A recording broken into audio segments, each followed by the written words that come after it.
शकता, पण श्रावण महिन्याची जी अमावस्या असेल, दीप अमावस्या, त्याच्यानंतरच्या दुसऱ्या दिवशी जर केलं तर अतिशय चांगलं.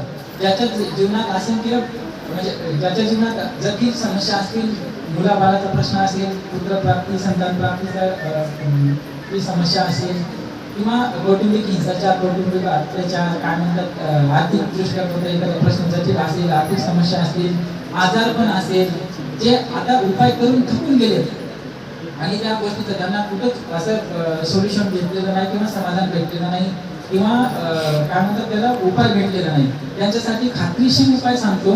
जर मनोभावे जर समजा एकनिष्ठेने, एकाग्रतेने, मनोभावाने, अनन्य भावाने जर महाराजांना आणि महादेवांना, म्हणजे महादेव आणि महाराज एकच आहे, तर ह्यांना जर शरण जाऊन जर ही सेवा 16 दिवसाची केली तर 100% खात्रीशीर सांगतो की या सेवेने अनेक असे सेवेकरांचे अनुभव आहेत की अशक्याची शक्य झालेले आहेत त्यांच्या जीवनात. तर सेवा कशी करायची, काय आहे नेमकं सेवा? तर काही नाही, ब्रह्ममुहूर्तावर उठायचं आहे.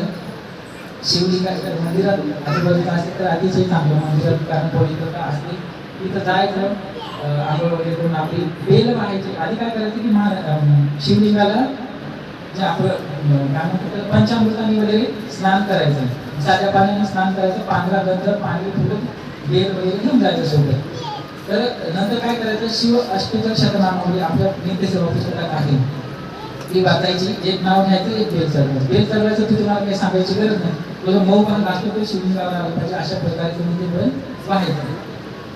एक 108 बेल असं वाहून झालं, आरती करायची. जे तुम्हाला महादेवाची आरती येत असेल ती करायची, असं काही बंधन नाही की हेच करा हेच करा म्हणून.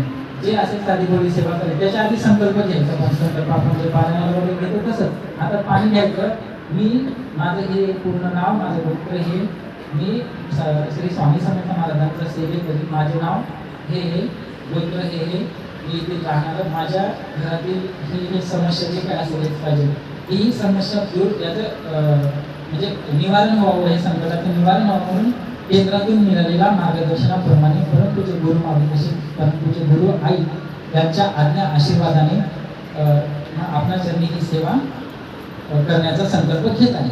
ही सेवा आपणच माझ्याकडून करून घ्यावी. कारण कसं असते, कर्ता भाव आपल्याकडे कधीच ठेवायची नसतो, आपण कर्ता भाव महाराजांना द्यायचा असतो. मग ती सेवा फलद्रूप पण होते आणि तुमच्याकडून निर्विघ्नपणे पूर्ण पण होते. तर असा संकल्प घेऊन महादेवांना स्नान वगैरे करून पांढरा गंध लावून आरती करायची. नैवेद्याचं जे काही आपण घेऊन जाऊ शकतो महादेवांना जे सांगते ते नैवेद्य दाखवायचं आणि साधारणतः 1-1.25 तास ओम नमः शिवायचा एकाग्रतेने जप करायचा.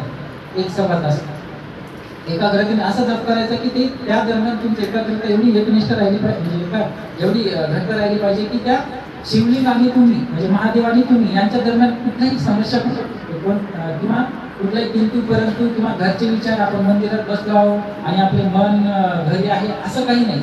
एकाग्रतेने आपण कुठं आहो याचं भान, म्हणजे काय म्हणतात ते ओम नमः शिवाय महादेवाच्या नामात दंग होऊन ते 1 घंटा तुम्हाला जप करायचा आहे. आणि नंतर मग तुमचं दिवसभर हाती कामन मनीत नाम कसं ओम नमः शिवायचं महिनाभर तुम्ही जप करायचा.